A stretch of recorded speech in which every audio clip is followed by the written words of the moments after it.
तल निकै तल चर्को सुसाथ साथ हतार गर्दै कुदिरै चाहिँ लाग्थ्यो त्यो कर्णाली नदी। त्यही कर्णालीको भिर समातेर बसेको थियो जोगमानको घर। भिर समातेर बसेको भए पनि पिर सम्हालेर कर्णालीमा सेलाउन कहिल्यै सकेको थिएन त्यो मक्किएको घरले। घरको थोत्रो भित्तामा लेखिएको थियो नौलो जनवादी क्रान्ति जिन्दाबाद। अझै मेटिएको थिएन सायद। यस्तै घरका युवालाई घर र समाज बदल्ने अभियान साथ अघि लगाइयो कुनै बेलाको त्यो क्रान्तिमा। क्रान्तिले यहाँका कैयौँ युवालाई शालिक बनायो र शालिकको खेती गर्नेहरू देशको मालिक पनि बन्न पुगे। क्रान्ति सेलायो भने जसरी न घर फेरियो न त यो समाज। जोगमान पनि 10 कक्षा पढ्दा पढ्दै क्रान्तिका लागि योग्य भएर लडेका थिए। तर पछि फित्ता लगाएर नापियो उनको छाती। अयोग्य मानिए त्यसपछि। आँट र आँट नाप्ने फित्ताले नापेको भए पक्कै पनि अयोग्य हुने थिएनन् होला। औधी माया गर्थिन् जुनी मायाले जोगमानलाई सानैदेखि। गाई बाख्रा चराउन जाँदा होस् या खोला पाखा वनमा सधैँभरि नभेटिए पनि मनमा भेटिरहेका हुन्थे उनीहरू। पहाडी भित्ता र ढुङ्गामा पनि जोगमान र जुनीमायाको नाम लेखिएको थियो। अनि भेटिन्थ्यो त्यो पनि ठुला ठुला अक्षरमा। उनीहरू पनि मायाको ग्रेटवाल पर्खालमा बसेर सुन्दर भविष्यको मिठो कल्पनामा हराउँथे कहिलेकाहीँ। जुनीमायाका नजरमा जोगमान जस्तो योग्य र मायालु मान्छे अरू कोही थिएन र हुन पनि सक्दैन थियो सायद। उनीहरूको यो यात्रालाई क्रान्तिले अमलाइदियो केही समयमा नै। त्यही बीचमा जोगमानसँग जुग बिताउने चाहना बोकेर बिहे गरेकी थिइन् जुनीमायाले। बिहेको 1 वर्षमा नयाँ सदस्यको रूपमा छोरी आइन्। जुनीमायाको खुसी बिहेको 3 वर्षमा नै खोसिदियो त्यो कर्णालीले। त्यसपछिको समय सानी छोरी च्यापेर जुनीमायाले जिम्मेवारीको जहाज चल्न पुगिन्। उमेरले जुनी काटे जस्तो लाग्ने घर नजिक पुगेको थिएँ म। त्यही बेला घर बाहिर चोसो निकाली बनाइएको भान्साबाट कुकरले सिर लामो सिट्ठी हान्यो। घर अगाडि सार्न नमिल्ने धेरै वर्षको बसाइ धानेर बसेको एउटा कोठाको बेन्ची थियो। त्यहीँ गएर टुक्रुक्क बसेँ। बाहिर कोही देखिन। घरभित्र को छ के छ मलाई केही पनि थाहा भएन। थाहा हुनुपर्ने कुनै कारण र आवश्यकता पनि त थिएन। फेरि पनि सिटी लाग्न सिर गरिरहेको कुकरले मेरो ध्यान तान्यो। पहाडमा प्रेसर कुकरको सिट्टी घडी जस्तै हो। खाना पाक्ने समय अनि काममा गएको मान्छे घर फर्कने सङ्केत। पक्कै पनि निर्जनताको बीच एक्लै सुसाउने कर्णाली होइन प्रेसर कुकर हो। कुकरभित्र पनि त जीवन हुन्छ। हतार गरे कुकरमा बसालेको वस्तु काँचे पनि हुने गर्छ। ढिलो भए डट्न पनि सक्छ। कुकरको सिटी लाग्न दाउराले जल्नुपर्छ। हागोको लप्पा सहेर नै काँचो वस्तु पाक्छ र खान योग्य बन्न पुग्छ। कुकरले फेरि दोस्रो सिटी बजायो। मैले परिचित पाहुना जस्तै हाँसी मजाकमा बोले। अन्यत्र जस्तै सधैँ जस्तै बोलेको गरी। खाना पाक्यो? म त आएँ नि। मेरो आवाज सुन्ने बित्तिकै ढोका घक्राक्क खुल्यो। चुलोबाट आएको धुवाँ मन्द मन्द हावामा यताउता नाचिरहेको थियो। जुनीमाया घरभित्रबाट भक्खानिँदै आएर मलाई अँगालो हालिन्। उनकी 2 वर्ष छोरी पनि रुँदै र आत्तिँदै त्यहीँ आइपुगेर आमाको धोतीको फेरो समातिन्। एउटी अपरिचित युवतीको अनपेक्षित व्यवहारले म तर्सिएँ। सायद आत्तिए पनि। कुकरमा के पाक्दै थियो मलाई थाहा थिएन। यता अभाव र एक्लोपनले जुनीमायाको मन पाकेको रहेछ क्यारे। उनको प्रेमले भिजेको मन आँसु भनेर पोखिँदै थियो। उनको अँगालोले मेरो मन आगो बिना नै भतभती पाक्न थालेको थियो। मेरो ओठमुख सुक्न थाल्यो। मलाई चिसो पानीमा चोपलिन मन लाग्यो। छुलोमा बसालेको कुकरबाट बाफ उडिरहेको थियो। तर यति बेला एकैछिन सबै मौन थियौँ। सबै कुरा स्तब्ध र मौन रहे पनि जुनीमायाको आँखाबाट हिमा र तिला बगिरहेका थिए। कहिलेकाहीँ घरभित्रै नपसेर पनि कसैको मनभित्र पसिसकिने रहेछ सायद। कुकरको सिटी लाग्नाले जन्मेको भाषा थियो मेरो। खाना पाक्यो? म त आएँ। मैले बोलेको त यति मात्रै थियो। तर मैले बोलेका यी 5 शब्द घरभित्रको कसैको मन चिथोर्ने काँडा बन्ला भन्ने कुरा मलाई के थाहा। केही छेडको मौनतापछि मैले जुनीमायालाई सोधेँ, किन यसरी बक्कानिएर रुनुभएको? के भयो र? खाना पकायौँ? म त आएँ। ऊ यस्तै गरी बोल्थ्यो। हो, ऊ यसै गरी नै बोल्थ्यो।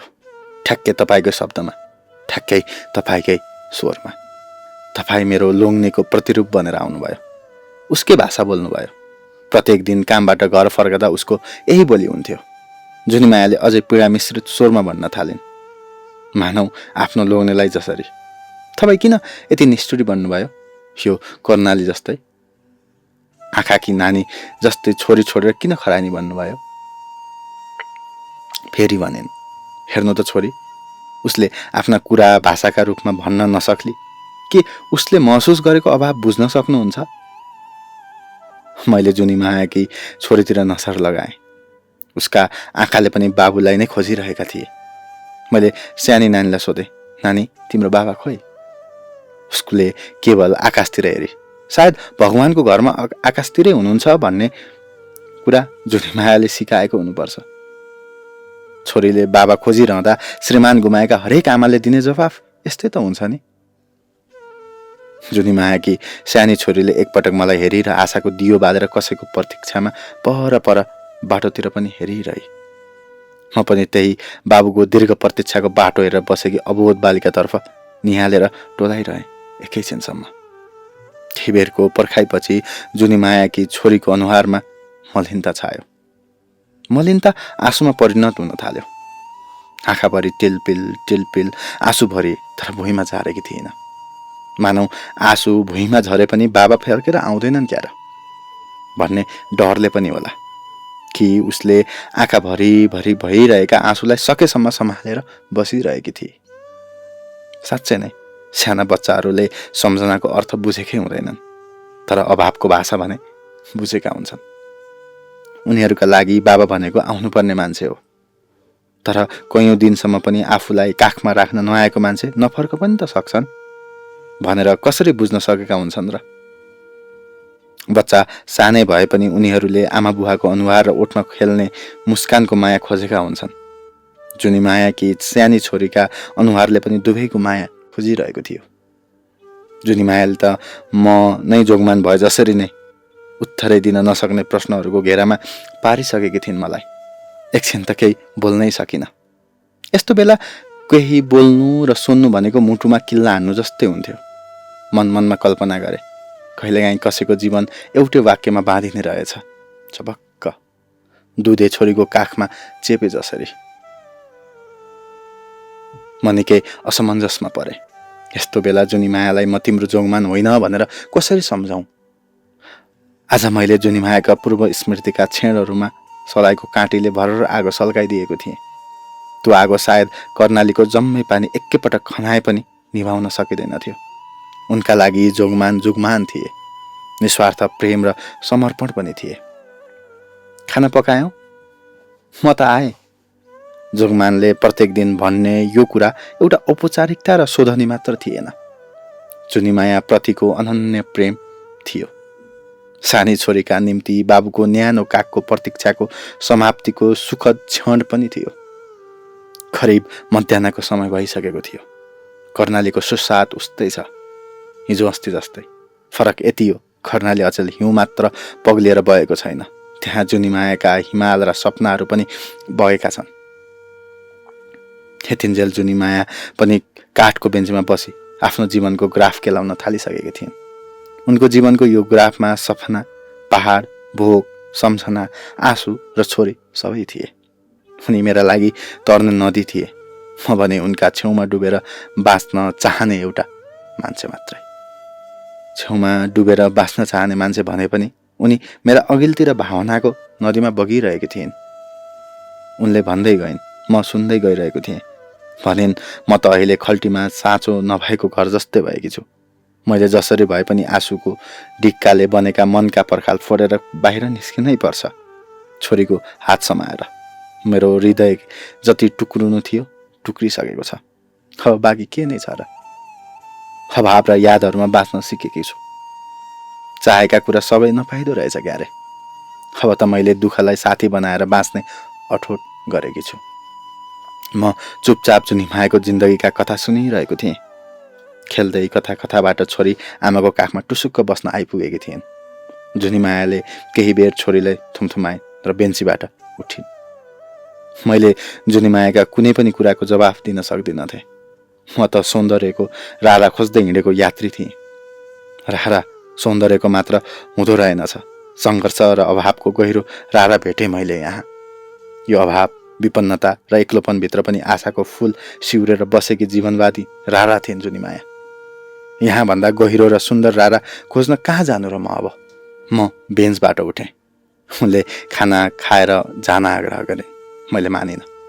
मैले उनका विगतका खाटा बसेका घाउ कोट्टाएको र उनलाई दुखी बनाएकोले हो कि मलाई त्यहाँबाट जतिसक्दो चाँडो भाग्न मन लागेको थियो। अनि भने, यसै गरी कुकरमा आफ्नो लोग्नेप्रतिको याद र पर्खाइको चिठी लगाउनु है। फर्कदा पस्नेछु। छोटो समय भन्न नसकेका तिम्रा जिन्दगीका कथाहरू अझै सुन्न बाँकी नै छ जुनीमाया। म पर पुगिसकेको थिएँ।